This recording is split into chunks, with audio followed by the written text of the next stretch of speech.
Assalamualaikum warahmatullahi wabarakatuh. Perkenalkan, nama saya Muhammad Selamat, guru pengajar Sejarah Indonesia kelas 10. Untuk pertemuan hari ini, saya akan memberikan materi tentang Indonesia pada masa kolonialisme. Ini diawali dengan lahirnya kolonialisme dan imperialisme Barat. Awalnya kolonialisme dan imperialisme Barat bukanlah dilatar belakangi oleh ambisi menguasai bangsa-bangsa di Asia dan Afrika.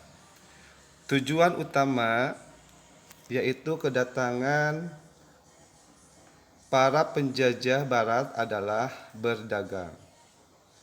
Dalam perkembangannya, bangsa-bangsa Barat itu mulai menguasai wilayah-wilayah yang didudukinya secara politik dan militer untuk mengamankan monopoli perdagangan.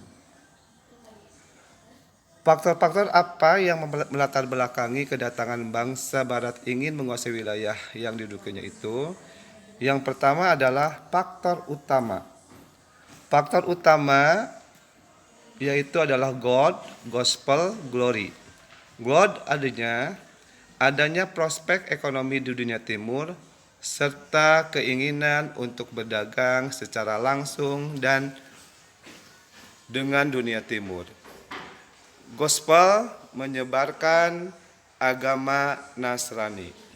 Glory mencapai kejayaan sebagai bangsa.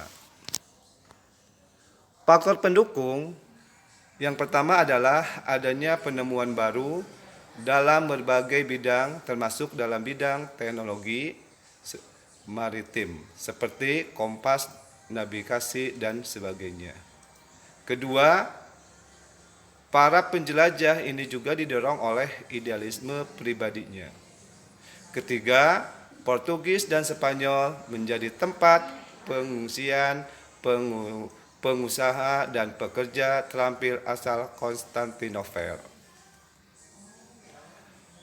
Faktor pemicu yaitu jatuhnya Konstantinopel pada tahun 1453. Jalan untuk mencapai ketiga tujuan utama itu, God, Gospel, Glory, terbuka lebar ketika pada tahun 1453 Konstantinopel dikuasai oleh bangsa Turki Utsmani atau Ottoman.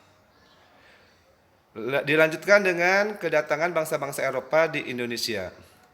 Bahwa datangnya bangsa Eropa itu diawali dengan bangsa Portugis.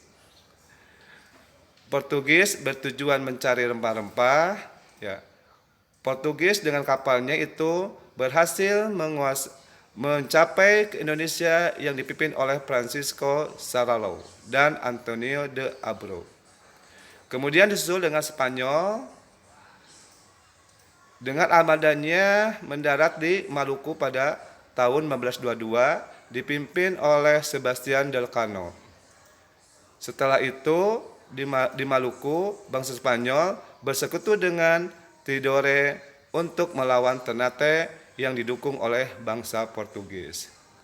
Setelah Spanyol, rombongan Inggris tiba di Maluku pada tahun 1577 di bawah pimpinan Francis Drake. Dan kemudian adalah Belanda.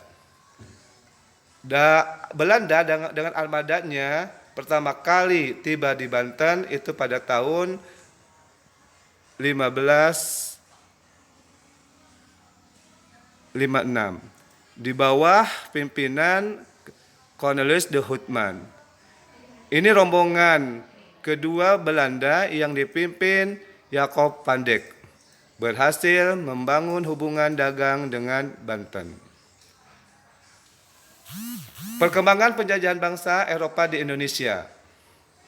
Ini setelah berhasil mendarat di wilayah Indonesia, bangsa Eropa berusaha menanamkan pengaruh dan kekuasaannya di berbagai wilayah Indonesia. Masa penjajahan bangsa Eropa itu dibagi dalam 4 tahapan.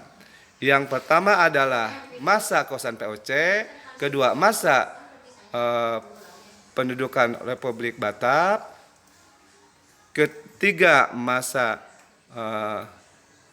pemerintahan Inggris, dan yang keempat masa pemerintahan kolonial Belanda.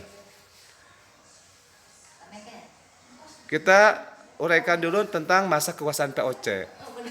Masa kekuasaan VOC itu berlangsung sekitar 1602 sampai 1800.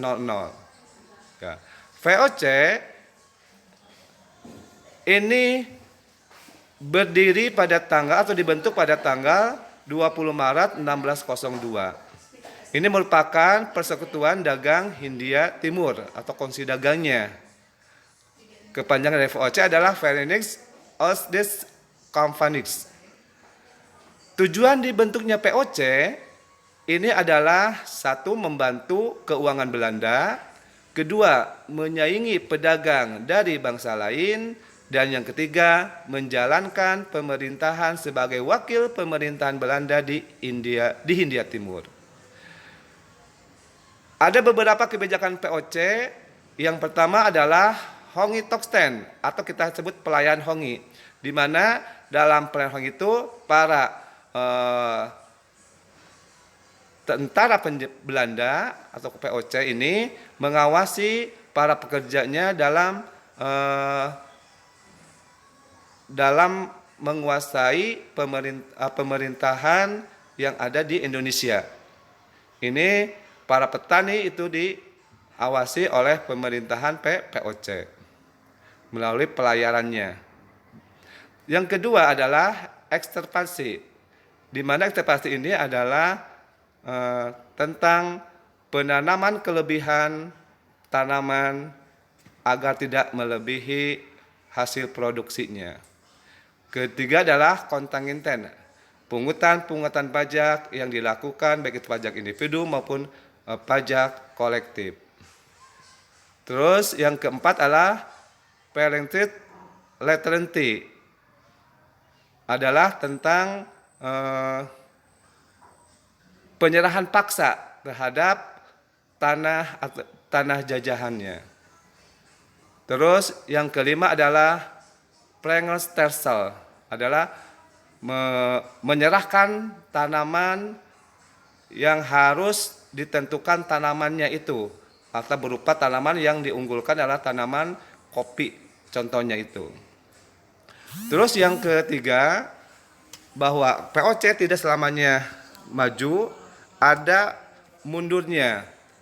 VOC ini resmi dibubarkan pada tanggal 31 Desember 1799. Faktor penyebabnya adalah, yang pertama adalah korupsi, kedua feodalisme, ketiga ketidakcakapan pegawai, dan keempat terlilit utang. Demikianlah materi hari ini, hanya sampai kekuasaan VOC. Bapak tutup dengan mengucapkan wassalamualaikum warahmatullahi wabarakatuh.